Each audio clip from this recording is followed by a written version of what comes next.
મિત્રો નવજીવન ન્યૂઝમાં આપનું સ્વાગત છે। જે રીતે અમે છેલ્લા 2 દિવસથી નવજીવન ન્યૂઝ દ્વારા પણ આજે હવામાન નિષ્ણાંતો અને હવામાન વિભાગ દ્વારા આગાહી કરવામાં આવી રહી હતી તે મુજબ અમે આગાહી કરી રહ્યા હતા।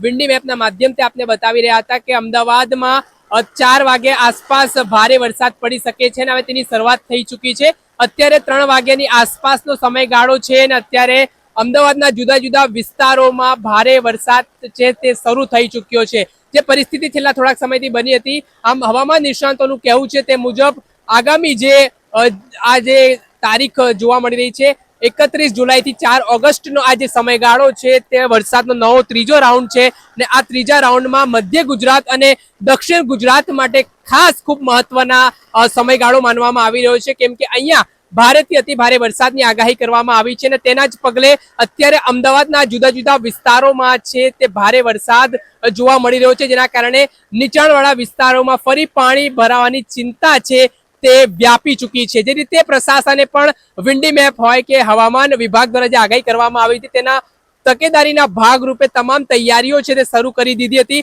ને લોકોને પણ કારણ વગર બહાર ન નીકળવા માટે સૂચનો કરવામાં આવ્યા હતા। ચેતવણી પ્રશાસન દ્વારા આપવામાં આવી હતી કે ભારે વરસાદ થઈ શકે છે એટલે કોઈએ કારણ વગર નીકળવું નહીં ને આ પરિસ્થિતિ વચ્ચે શાળા કોલેજોને પણ રજા જાહેર કરવામાં આવી હતી ને હવે શરૂઆત થઈ ચૂકી છે અમદાવાદમાં ભારે વરસાદની। કેટલા વાગ્યા સુધી આ વરસાદ છે તે યથાવત રહે છે, કેમ કે આવનારા 48 કલાક ખૂબ ભારે અને મહત્વના માનવામાં આવી રહ્યા છે મધ્ય ગુજરાત અને દક્ષિણ ગુજરાત માટે। દક્ષિણ ગુજરાતમાં જો વાત કરીએ સુરત, ભરૂચ, તાપી તેમજ જે સુરત ગ્રામ્ય, વલસાડ, વાપી સહિતના વિસ્તારો માટે ખૂબ ભારે છે।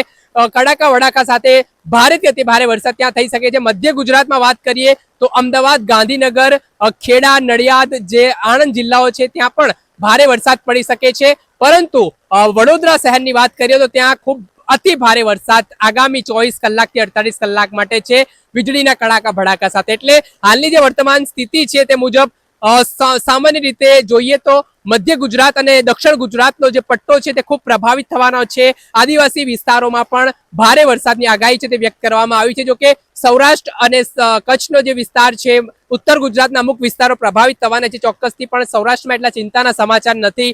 પણ આ જે રાઉન્ડ રહેવાનો છે મજબૂત બનવાનો છે, કેમ કે જે ડિપ્રેશન અરબી જે બંગાળની ખાડીમાંથી આ સિસ્ટમ સક્રિય થઈ હતી ને જે ડિપ્રેશનમાં પરિવર્તિત થઈ છે તેની ચોક્કસથી અસર હવે મધ્ય ગુજરાત અને દક્ષિણ ગુજરાતમાં જોવા મળી રહી છે। હાલના તબક્કે ભારે વરસાદ પડવાની શરૂઆત થઈ ચૂકી છે। જોવાનું રહ્યું કેટલા વાગ્યા સુધી આ પ્રકારનો વરસાદ છે તે જોવા મળે છે। દર્શક મિત્રો, પડેપણના અપડેટો આપના સુધી પહોંચાડતા રહીશું, એટલે નવજીવન ન્યૂઝ જોતા રહો, લાઈક કરો અને વેધરથી જોડાયેલા અપડેટો જોવા માટે નવજીવન ન્યૂઝને ચોક્કસથી સબસ્ક્રાઇબ કરો।